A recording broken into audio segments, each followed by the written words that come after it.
성경 말씀은 신약 성경 베드로전서 1장 10절부터 13절까지의 말씀입니다.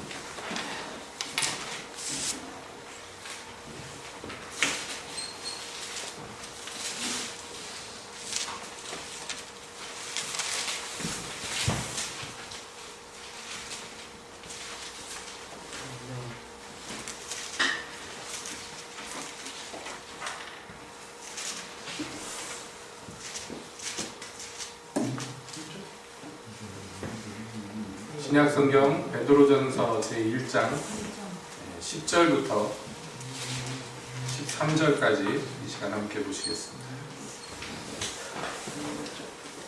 이 구원에 대하여 너희에게 임할 은혜를 예언하던 선지자들이 연구하고 부지런히 살펴서 자기 속에 계신 그리스도의 영이 그 받으실 고난과 후에 얻으실 영광을 미리 증거하며 어느 시 어떠한 때를 지시하시는지 상고하니라. 이 섬긴 바가 자기를 위한 것이 아니 너희를 위한 것이니 계시로 알게 되었나니 이것은 하늘로부터 보내신 성령을 힘입어 복음을 전하는 자들로 이제 너희에게 구한 것이요 천사들도 살펴보기를 원하는 것이니라. 그러므로 너희 마음의 허리를 동이고 근신하여 예수 그리스도에 나타나실 때에 너희에게 가져올 은혜를 온전히 바랄지어다. 아멘. 하나님, 이 시간에 주의 말씀 듣기를 원합니다. 주여 오셔서 말씀하여 주시옵소서. 예수님의 이름으로 기도하옵나이다. 아멘.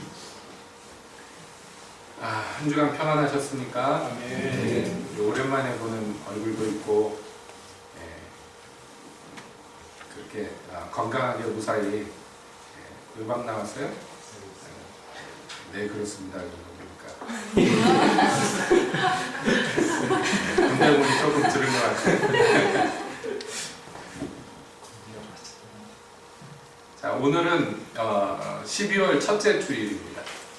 아시다시피 이제 12월 25일이 되면 우리가 예수님의 탄생하신 것을 기념하는 성탄절을 보내게 되는데요. 그 앞서서 이 몇 주 동안을 교회에서는 대강절이다 이름을 붙입니다. 그것은 무슨 의미냐? 한문으로 썼지만은 예수님의 강림하심, 예수님의 임하시는 것을 기다리는 절기 이렇게 되겠어요. 즉 예수님의 초림하기 전에 구약의 성도들이 예수님이 처음에 이 땅에 오실 때까지 기다리셨던 것들을 기억하고 우리도 그런 마음으로서 예수님의 강림하심을 기다리자, 그래서 만든 절기인 줄로 압니다. 그런 꼭 절기라서 그런 것은 아니지만은 그러나 시절을 쫓아서 우리가 말씀을 통해서 그러한 의미와 또 예수님의 강림하심에 관련된 그 진리들에 대해서 살펴봄이 마땅하다고 생각합니다. 오늘 읽은 본문은 이 대강절이라는 그 절기에 아주 의미를 우리에게 깊이 새기게 하는 중요한 진리가 적혀 있습니다. 베드로전서 1장의 한 부분입니다. 사도는 베드로전서에서 이제 이 구원받은 성도들의 구원의 영광에 대해서 이야기합니다. 너희가 받은 구원이 어떤 구원이냐?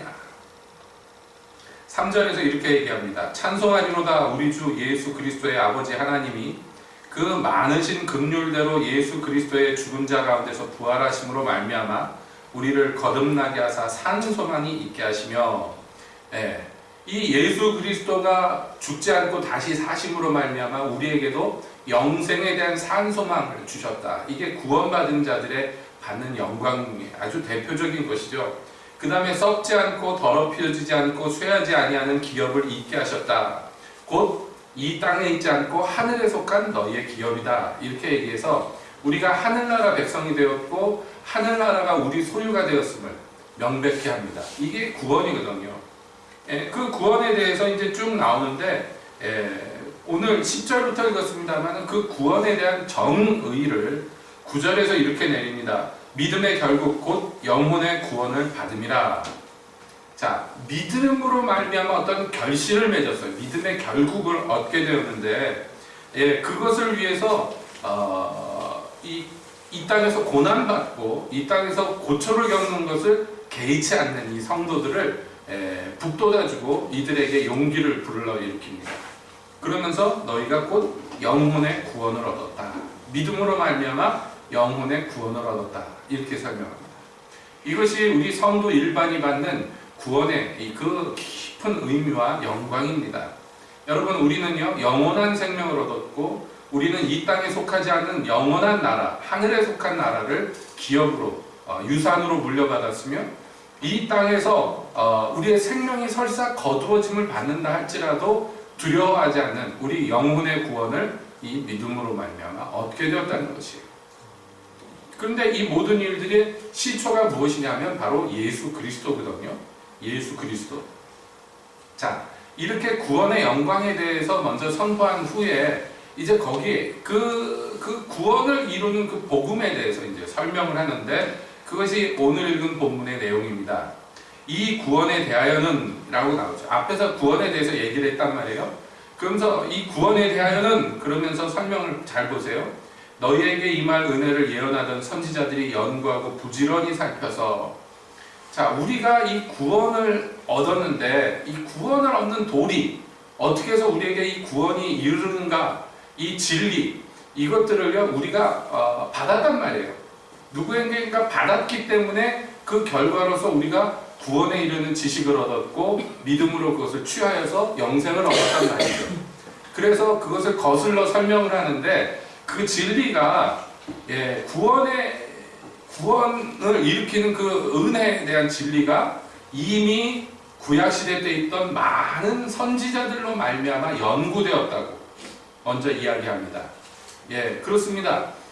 우리가 거저 이 구원을 얻는데 사실은 지금도 구원의 도리에 대해서 못 들어본 사람들이 이 세계에 많이 있어요. 그렇죠? 구원의 도리에 대해서 태어나서 한 번도 못 들어본 사람들이 많이 있습니다. 과거에 중국 청나라 시절에 허드슨 테일러 선교사님이 중국에 가가지고 복음을 전하는데 어떤 시골에 가가지고요 시장에서 복음을 전했더니 한 상인이 눈이 둥그래서 그 얘기를 듣는 거예요. 예수님이, 하나님이 우리를 구원하기 위해서 자기 아들을 보내셨는데 그 아들을 받아들이는 사람, 영접하는 사람은 영원히 죽지 않는 구원, 영생의 구원을 얻습니다. 그랬더니 그 설명을 듣다 눈이 동그래서 듣다가 아니 그 얘기를 왜 이제 와서 우리한테 해주니까 그러는 거예요. 그러니까 너무나 놀라운 얘기를 들어서 깜짝 놀라서 눈이 동그래서 들어놓고는 말하는 거예요. 아니 그런데 그거 당신들은 언제 알았냐고. 우리는 조상 때로부터 이것을 알고 믿었다고. 근데 왜 이거를 우리한테 이제 와서 얘기를 해주냐고. 그러니까 자기 전에 조상들이 못 들었다는 것이 너무나 안타까운 거예요. 그래서 허드슨 테일러 선교사님이 미안하다고 막 그러는 이야기를 예전에 본 기억이 있습니다. 여러분, 이와 같이 아직도 이 구원의 도리에 대해서 못 들어본 사람들이 있어요. 그럼 못 들어봤으니까 어떻게 하겠냔 말이에요. 어떻게 믿어요? 못 들어봤는데. 무슨 신이 있겠거니, 분명히 이 온 우주를 다스리는 어떤 세상을 만든 신이 있겠거니 사람들이 막연히 안다 할지라도 그분께 어떻게 가야 되는지, 그래서 어떤 그 은혜를 입어야 되는지에 대해서 전혀 모르면 구원을 못 받는 거예요. 그래서 구원은 믿음에서 나오고 믿음은 들음에서 나오며 들음은 전함에서 나오는 것이에요. 그러니까 우리가 오늘날 믿어서 구원을 얻었다 하는 것을 곰곰이 들여다보면요, 우리 전에 어떤 사람들이 무엇인가를 해놓았기 때문에 우리가 그 덕을 보는 거란 말이에요. 그러면 누가 어떤 일을 하였느냐? 사도는 그것을 설명합니다. 바로 선지자들이 예언하면서 이것을 연구하고 부지런히 살폈다는 거예요. 이 구원의 도리에 대해서. 생각해보면 참 아득한 얘기입니다. 왜냐하면 여기 나오는 이 선지자라고 불리는 이 사람들은 예수님이 오시기 전의 사람들이기 때문에 메시아가 오실 거라고 지금 예언하는 거예요. 그분이 와서 구원을 베풀 거라고 사람들에게 가르치고 전파하는 거예요. 자기가 아직 경험하지도 못했고 자기가 아직 보지도 못한 것을 믿음으로서 먼저 받아가지고 그것을 부지런히 살피고 연구해서 그래서 그것을 예언하였다는 것이에요. 이게 얼마나 놀랍고 감사한 일이냐 말이죠.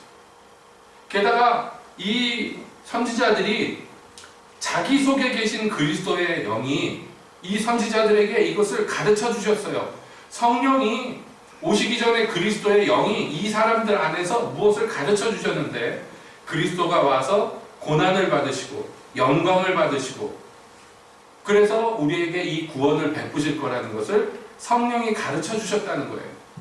그런데 그것이 언제 일어나는지, 어느 때 일어나는지를 몰랐어, 선지자들도. 그걸 모르는 상태에서 단지 성령이 감동하여 이제 그리스도가 오셔서 고난을 받고 영광을 얻으시고 그 결과로 우리에게 구원의 은혜를 베푸실 것을 이들이 계시로 받고 그것을 부지런히 살폈다는 거예요. 여러분, 지금 이 상황을 생각해 보세요. 이게 뭐냐면 믿음이라는 거예요. 믿음. 이게 믿음이라는 것의 어떤 원형입니다. 그러니까 이게 언제 일어날지도 모르고 어떻게 일어날지도 몰라요. 어느 몇 년도에 그리스도가 오실지 모르는 상태에서 구약의 선지자들이 단지 자기들 안에 있는 성령께서 계시하였기 때문에 그것을 믿고 뿐만 아니라 그것을 깊이 살피고 연구해서 그것으로서 백성들에게 예언하였다는 것이에요. 이 얘기를 사도가 왜 하느냐? 여러분, 이게 사실은 굉장히 중요한, 대강절을 맞은 저와 여러분들에게 굉장히 중요한 진리입니다. 게다가 이 선지자들은 12절에 보면 이렇게 설명합니다. 이 선지자들의 사역, 즉 자기들이 받은 이 예언의 말씀을 깊이 살피고 연구해서 그래서 오실 그리스도에 대해서 예언하고 가르쳤던 이 모든 사역들이 그 섬긴 바가 자기를 위한 것이 아니고 이제 후대의 우리를 위한 것임을 이미 계시로 알았다는 거예요. 이 사람들이. 자기들이 지금 오늘 수고합니다. 그리스도를 증거하고 오실 메시아에 대해서 선포하고 백성들에게 전파합니다. 그 당대의 백성들이 전혀 믿지도 않고 받지도 못할 이야기들을 막 합니다. 그런데 이들이 그 사역을 하면서 계시로 무엇을 알았냐면 이게 우리를 위한 것이, 나를 위한 것이 아니고 먼 후대의 어떤 사람들을 위한 것이라는 것을 이들이 이미 알았다는 것이에요. 그럼에도 불구하고 자기의 인생을 바쳐서 이 사역을 하였다는 것이에요. 그 결실을 어떻게 맺었느냐? 그래서 이 선지자들의 유산을 물려받은 어떤 사람들이 역시 하늘로부터 임한 성령으로 말미암아 그 선지자들의 진리를 받아들인 어떤 사람들이 너희에게 복음을 증거하였고 그 결과로 너희가 이 구원을 얻게 된 것이다 라고 설명합니다. 그러니까 이 그리스도로 말미암은 이 구원이 그냥 어느 날 문득 그렇게 이루어진 것이 아니라 사실 따지고 보면 수많은 사람들이 하나님의 성령에 순종하여서 언제 어떻게 일어날지도 모르는 정말 인간적으로 보면 참 막연하고 뜬구름 잡는 것 같은 일에 자기의 인생을 온전히 드리고 또 자기의 자식들 대에 일어나지도 않을 일들을 위하여 먼 후대 어떤 사람들을 위하여 그것을 위하여 이 사역을 하였다는 것이에요. 그 결과로서 이 오늘날 먼저 이 선지자들로 물려받은 이 복음을 받아들였던 어떤 사람들이 역시 같은 성령으로 말미암아 그 성령의 감동하심으로 말미암아 힘입어서 복음을 전해서 너희에게까지 이것이 이르는 것이다.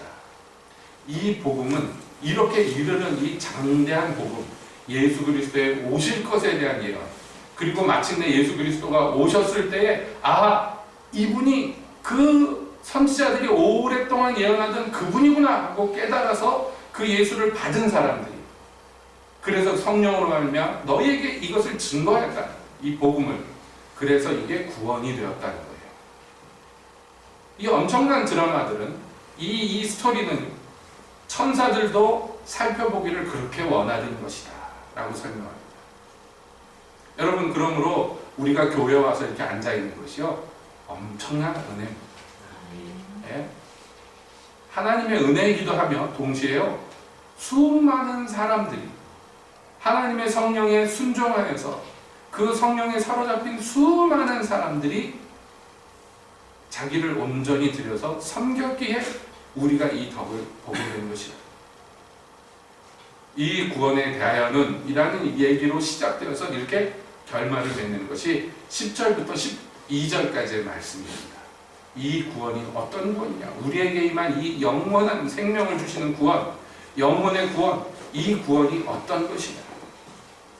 자, 사도가 이렇게 이야기하는 건 뭐냐면, 구원을 받은 사람들이 이 사실을 잘 모른다면 스스로 무엇인가 내가 깨우쳐서, 아니면 스스로 내가 어떤 종교를 선택해서, 세상의 많은 종교들 중에 하나인 기독교를 내가 스스로 택해서 그래서 교회의 일원이 됐다고 착각할 수가 있다는 거예요. 아니라는 것입니다.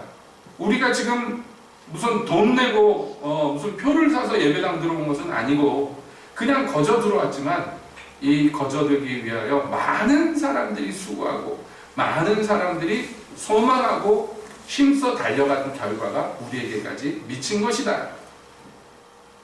그리고 성경에는 이렇게 설명이 되어 있지만 이후에도 이야기가 계속 연결되지 않습니까? 이렇게 구원받은 사람들이 또 다른 사람들에게 이 복음을 전달해서 2000년이 지나서 오늘날 우리에게까지 그대로 이것이 이어져 내려온다는 것입니다.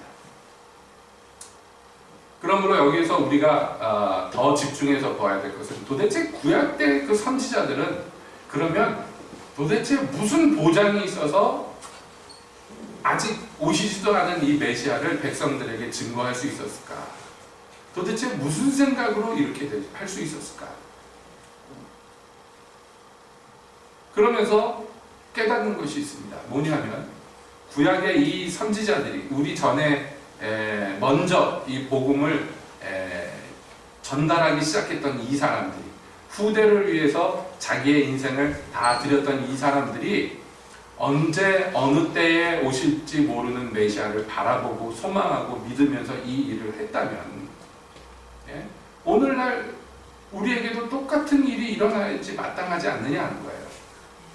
자, 예수님이 여러분 다시 오실 거예요? 안 오실 거예요? 오실 거죠. 언제 오셔요? 몰라요.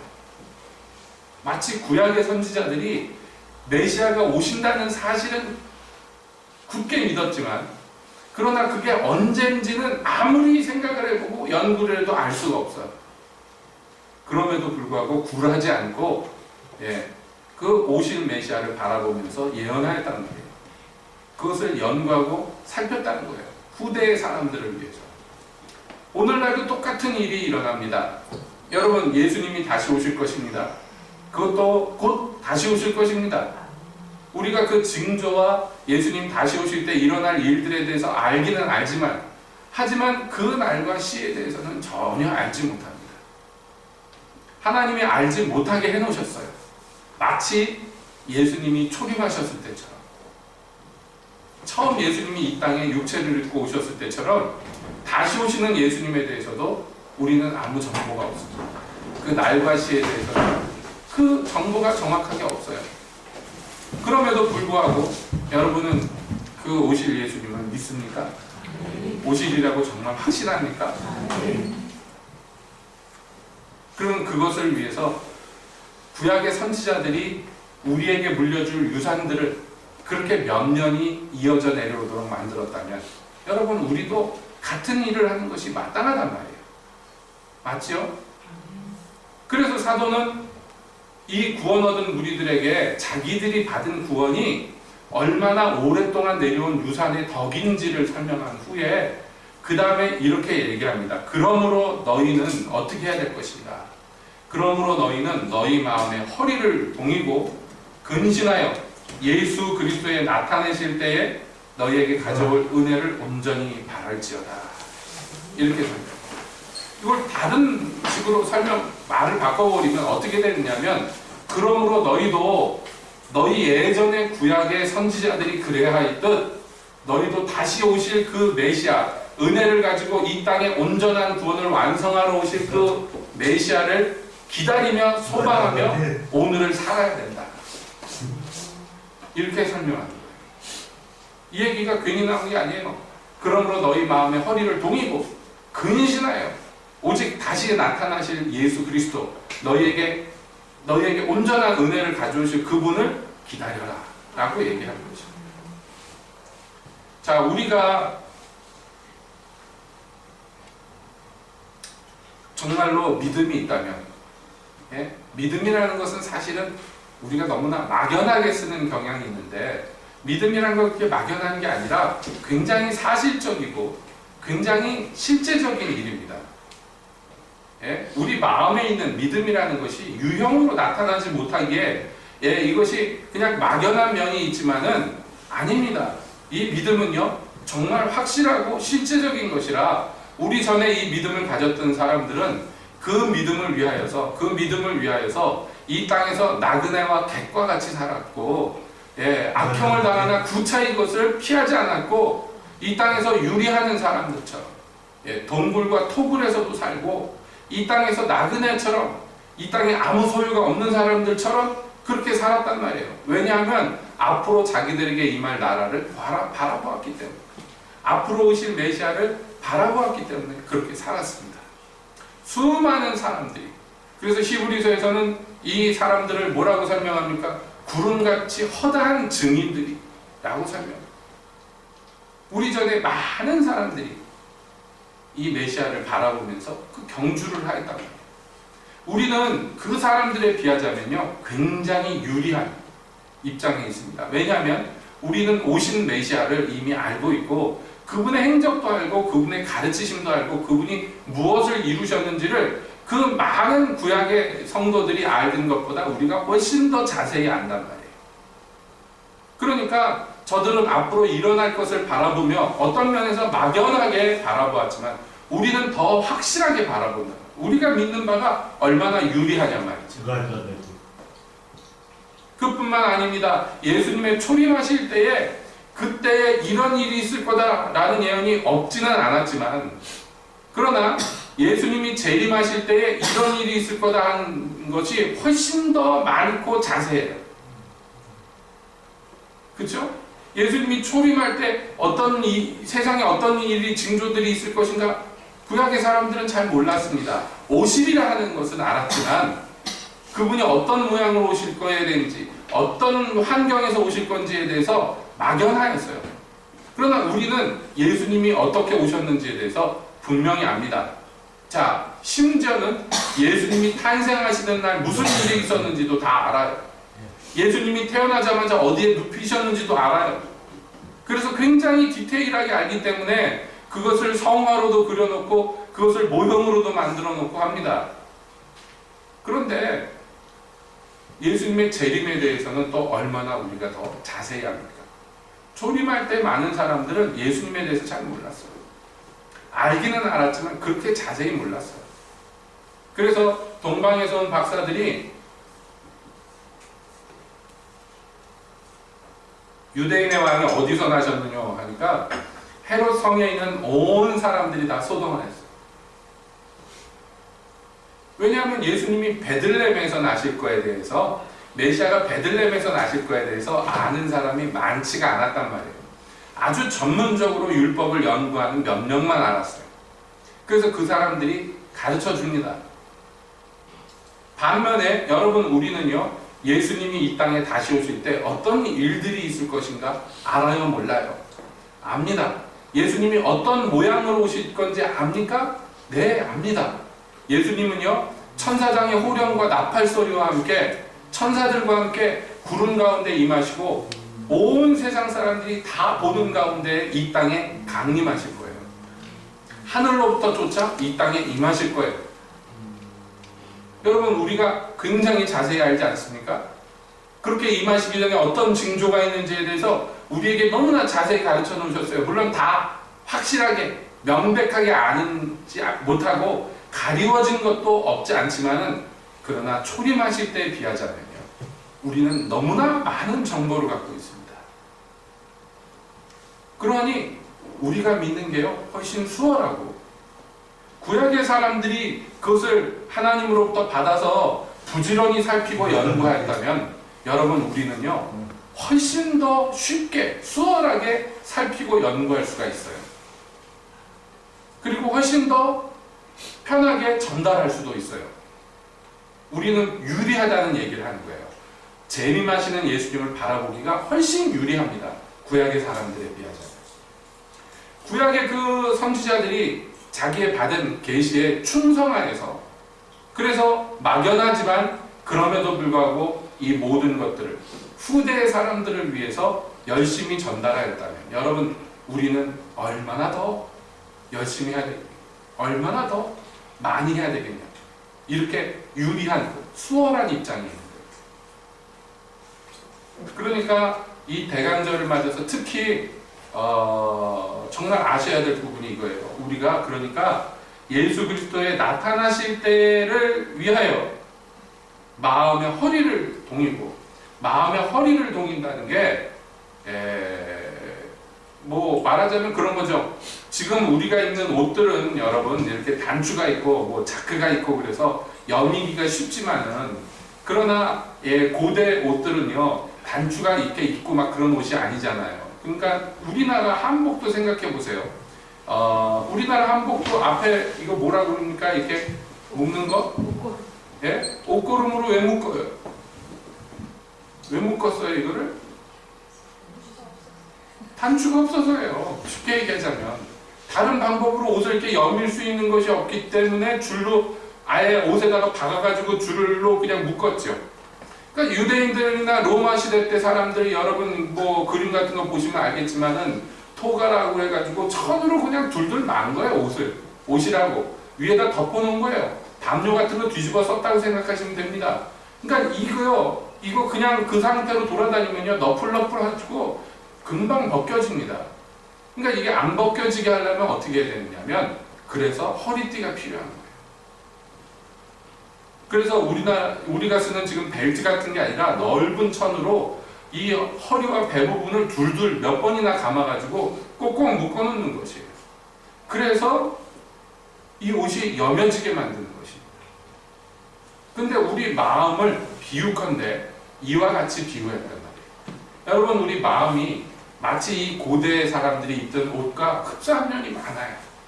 그래서 이 마음이요 그냥 이렇게 걸치고 있을 때는, 아무 일도 없을 때는 멀쩡히 있는 것 같아요.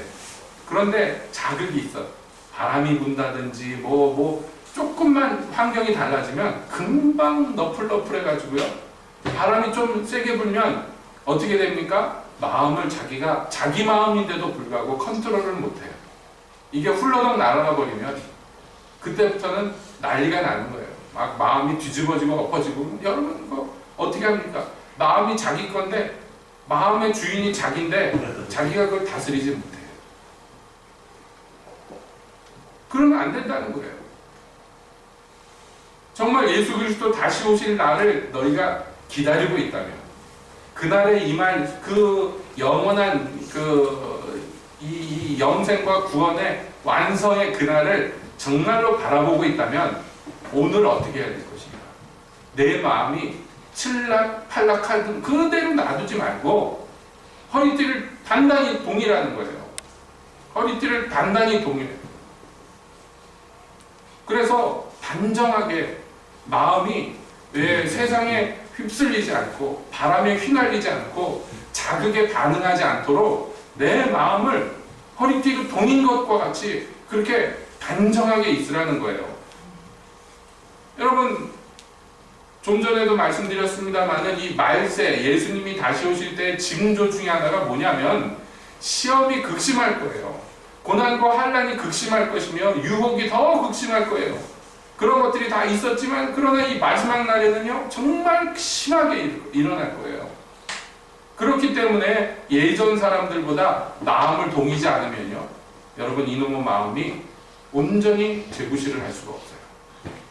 분명히 그렇지요. 과거를 돌이켜보면 우리도 한 세대 전만 봐도요 지금보다요 훨씬 자극이 없었어요. 세상이 지금보다. 그 사람들이 그런 때를 뭐라 그러냐면 순박하다 그러는 거예요. 감정이나 마음의 움직임이요 지금처럼 이렇게 막 난리가 안 나고 좀 더 순박하고 좀 더 수월한 면이 많이 있었어요. 그래서 그때는 별것도 아닌 얘기에 우리가 뭐 심파조다 이런 얘기를 하는데 그 별것도 아닌 연극이나 그 무성 영화 같은 거 보면서도 사람이 눈물을 흘리고 깔깔대고 웃고 그랬어요. 지금 보면요 사람들이요 하품 나와요. 여러분 영화 같은 거 봐보세요. 불과 몇십 년 전 영화 보면요, 잠이 와요. 왜냐하면 장면 전환이 거의 없어요. 한 장면이 오래 가다가 그 다음 장면이 나와요. 천천히 움직여요. 그런데요, 지금 영화들 봐보세요. 어떻게 내냐면 그 짧은 순간에 커트가 어마어마하게 많아요. 특별히 롱테이크라고 해서 한 장면으로 길게 일부러 찍지 않는 이상 편집이요 엄청나게 빠릅니다. 그렇게 안 하면 사람들이요 지루하다고 느껴요. 왜냐하면 우리가 너무나 자극을 많이 받는 세대사입니다. 음악도 마찬가지예요. 우리 부르는 찬송만 봐도 그렇습니다. 예? 조금 옛날 찬송 보면요, 음표가 단순해요. 박자도 단순하고 코드도 진행도 단순한데 요즘 작곡되는 거 여러분 따라 부르기 힘들잖아요. 예, 저도 숨가빠요. 박자도 되게 어렵고 음정도 되게 까다로워요. 코드도요, 막 처음 보는 코드들, 그건 뭐 DIM 붙고 막 이런 것들. 예? 봐도 몰라. 분수 코드라고 그래가지고 막 복잡하게 만들어놔요. 그래야지 뭔가 음악처럼 느껴지는 그런 시대에 우리가 살고 있어요. 그것도 모자라서 이제 비트만 있는 음악이 대세예요. 비트만 있는 게 뭔지 아시죠? 랩 같은 거요. 음이 없어. 따다닥 따다닥 따다닥 따다닥 나가는데 늙은이들은 들어도 뭔 얘기인지도 몰라요. 젊은 애들은 기가 막히게 알아듣는데요. 그냥 음이 있는 노래들도요, 요즘에 새로 나오는 노래들 보면 얼마나 빠르고 얼마나 음표가 많은지 몰라요. 그건 다 뭘 반영하냐면 세대가 점점 빨라지고 자극이 점점 심해진다. 이때 마음을 놓고 있으면요, 과거에 대해서 그놈의 마음이 어떻게 될지 여러분 뻔하지 않습니까? 네. 그러니까 어떻게 해야 되느냐? 정신 똑바로 차리고 딴 사람 마음들은 둘째치고 우선 자기의 마음을 허리띠로 묶어야 돼요. 이 허리띠가 뭐냐? 이 성령의 허리띠. 성령이 주시는 말씀으로 묶어야 돼요.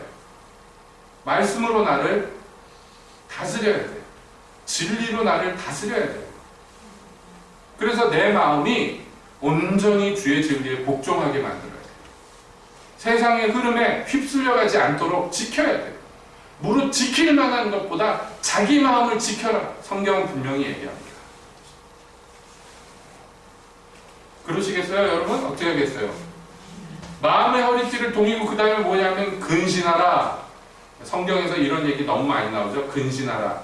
그런데 특히 이 근신하라라는 명령은 무엇과 병행돼서 많이 나오냐면 말세랑 병행돼서 많이 나와요. 마지막 때에 어떻게 해야 될 것인가? 근신해라. 근신하라는 것을 다른 말로 하면 뭐냐면요, 깨어있어라. 정신 차리고 깨어있어라. 마음대로 마음이 왔다 갔다 하지 않도록, 나뉘지 않도록, 마음이 펄럭펄럭하지 않도록, 두 마음이 되지 않도록 허리띠를 단단히 동이고 있고, 그 다음에요, 정신 똑바로 차리고 잠들지 않기 위해서 깨어있어라 하는 거예요. 마지막 때에 나타나는 또 한 가지의 증상이 뭐냐면 사람이 영적으로 잠들게 하는 것이 이 마지막 때에 아주 심각한 문제예요. 잠들게 하는 것. 그 심지어는 여러분 그 열 처녀의 비유에 보면 알지만은 신랑을 기다리던 10명의 처녀들이요, 그들이 지혜롭든 미련하든 떠나서 신랑이 더디움으로 다 졸며 잘세 이렇게 돼 있어요. 심지어는 기름을 예비한 사람들도 깜빡깜빡 졸고 있어요. 이게 그 신랑이 오기 직전의 상황이에요. 근데 그때 정신 차린다는 게 쉽지가 않아요. 깨어있다는 게 쉽지가 않습니다. 그러니까 깨어있어야 돼요. 잠든다는 게 뭐냐면, 잠드는 것이 이 세상의 욕망들, 이 세상의 근심과 걱정들, 이런 것들 때문에 마음이 둔하여지는 것. 예수님이 그것에 대해서 경고하셨습니다. 너희가 이 세상의 재리의 유혹과 이 세상의 여러 가지 시험들과 또 심지어는 생활의 염려 같은 것들로 마음이 둔하여지면 예수님이 다시 오시는 그 재림의 날이 덫과 같이 너희에게 임할 거다. 그 정신을 똑바로 차리고 깨어 있어야 돼. 잠들지 않기를 힘써야 돼요. 잠들지 않아야 돼요. 어떻게 해야지 안 잠드느냐? 주님 앞에 자꾸 나와서 그 빛 가운데 들어가야 돼요. 자꾸 어두컴컴한 데로 쫓아 들어가면 잡니다. 예? 그렇지 않아요? 여러분 컴컴한 데 있어야 될지 더 잠이 잘 오잖아요. 환한 데에선 잠이 잘 안 오지요. 그러니까 빛으로 다니고 낮에 다녀요. 빛 가운데 걸면 돼요. 근데 자꾸 어둠의 일에 참여하고 어두운 데 자꾸 들어가고 그러면 그 사람이 누구라 할지라도 잠들어 버립니다. 어둠의 세상 일들에 여러분 마음을 팔리면 안 돼요. 정신을 팔리면 안 됩니다. 빛된 진리와 예수 그리스도께 온전히 붙들려 있어야 돼요. 그래야지 예수님 다시 오실 때까지 우리가 그 은혜를 바라보며 구약의 선지자들이 처음 오신 메시아를 기다렸듯이 그렇게 깨어서 기다릴 수 있다는 것이에요. 이 선지자들의 뒤를 이어서 깨어있던 사람들, 그 깨어있던 사람들이 예수님 초림하셨을 때 깨어있는 상황에서 예수님을 만났습니다.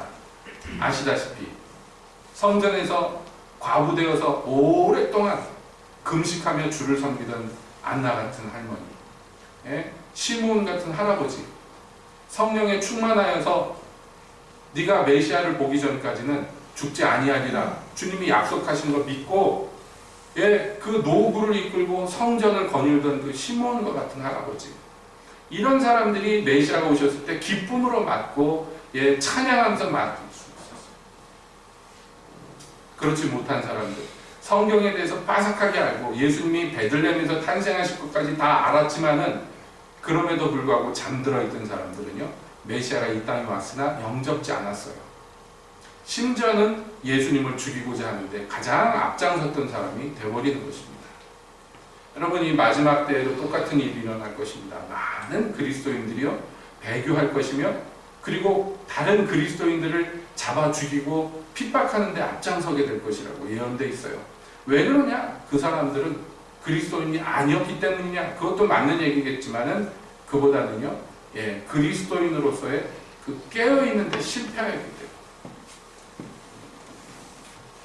그러므로 불 밝힐 기름을 항상 예비하고 등불을 들고 깨어 있으십시오. 허리를 동이고 근신하십시오.